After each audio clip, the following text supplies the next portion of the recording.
বাংলাদেশের এখন এক হুজুর আছেন, উনাকে হুজুর বলতেও কষ্ট লাগে, কারণ স্টেজে উঠে এই বাবার জিকির ওই বাবার জিকির, এমন হুজুর আছে না নাই?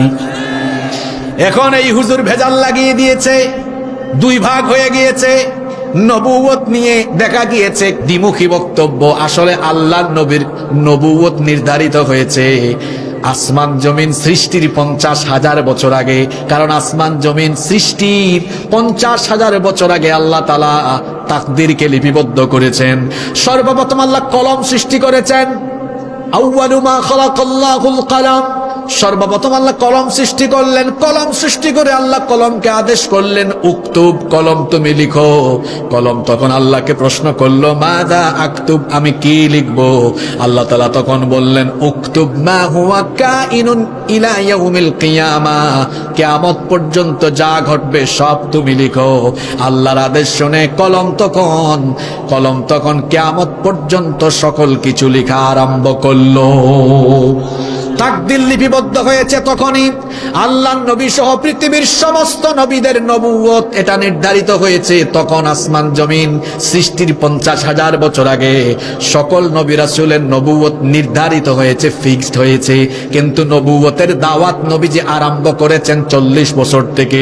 40 বছরের আগে নবীজি কোনোদিনও কাউকে ঈমানের দাওয়াত দেন নাই। তাহলে আমরা বাড়াবাড়ি না করে এভাবে বলতে পারি, নবীজির নবুয়ত নির্ধারিত হয়েছে আসমান জমিন সৃষ্টির 50,000 বছর আগে, আর দাওয়াত নবীজি আরম্ভ করেছেন 40 বছর পরে। আর কোনো ভেজাল আছে কোথায়? জোরে বলেন, ভেজাল আছে? কোনো ভেজাল নাই। নবীজি আমাদের কাছে অনুসরণীয়, অনুকরণীয়। আল্লাহর নবীকে নিয়ে আমরা কোনো বাড়াবাড়ি করতে চাই? বলছিলাম সূরা কাহাফের কথা, এটা নাজিল হয়েছে মাক্কি জিন্দেগির মাঝামাঝি সময়ে। অবস্থা তখন খুবই কঠিন। আল্লাহর নবী কাফিরদের চোখের সামনে বড় হয়েছেন। কাফিরদের চোখের সামনে তার শিশুকাল গেল, কৈশোরকাল, যৌবনকাল পেরিয়ে 40 বছর যখন হলো, নবীজি তখন এবার তাদেরকে দাওয়াত দিলেন। তখনই তাদের মাথা খারাপ হয়ে গেল। তারা বলল, তোমার মতো এতিম ছেলে, তোমার মতো এতিম মানুষ, তোমার মতো দরিদ্র ব্যক্তি হঠাৎ করে নবী হয় কেমনে? তুমি তো আমাদের চোখের সামনে বড় হয়েছো, গরিব ঘরের সন্তান তুমি এতিম, তোমার মতো এতিম মানুষ কেমনে নবী হয়? তারা নবীজির দাওয়াতকে প্রত্যাখ্যান করলো। আল্লাহর নবীকে তারা প্রাথমিক পর্যায়ে গালিগালাজ করলো। আল্লাহর নবীকে 40 বছরের চরিত্র দেখে আল্লাহর নবীকে কাফেরে মুশরিকরাই আল আমিন উপাধি দিয়েছিল। আল্লাহর নবীর চারিত্রিক মাধুর্যতায় মুগ্ধ হয়ে তাদের ধন সম্পদ, টাকা পয়সা আল্লাহর নবীর কাছে এনে তারা গচ্ছিত রাখতো, আমানত রাখতো। কিন্তু যখনই নবীজি কোরআনের দাওয়াত আরম্ভ করলেন, তখন আল আমিন হয়ে গেলেন পাগল, আল আমিন হয়ে গেলেন জাদুকর, আল আমিন হয়ে গেলেন মিথ্যাবাদী, আল আমিন হয়ে গেলেন গণক। নাউজুবিল্লাহ। বলেন তো কিসের কারণে? শুধুমাত্র কোরআনের দাওয়াত দেওয়ার কারণে মক্কার সবচাইতে ভালো মানুষটাই এবার তাদের কাছে গালিগালাজের পাত্র হয়ে গেলেন।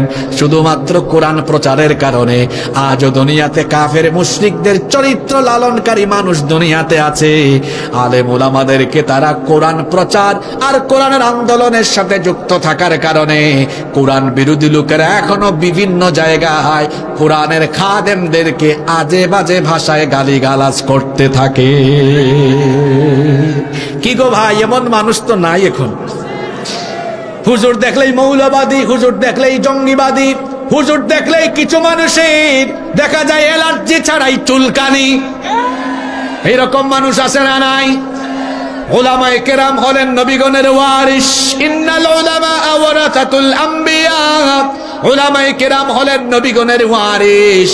নবীদেরকে দেখলে ইসলাম বিরোধীদের জ্বালাও পোড়াও হতো, ইসলাম বিরোধীদের কলিজার মধ্যে আগুন ধরে যেত। নবীদের ওয়ারিস আলেম উলামাদেরকে দেখলে যাদের জ্বালা পোড়া সৃষ্টি হয়ে যায়, এই লোকগুলোকে যদি কোরআনের ল্যাবরেটরিতে নিয়ে এদের রক্ত পরীক্ষা করা হয়, দেখবেন এদের রক্তের ভেতরে আবু জাহেলের ভাইরাস রয়েছে।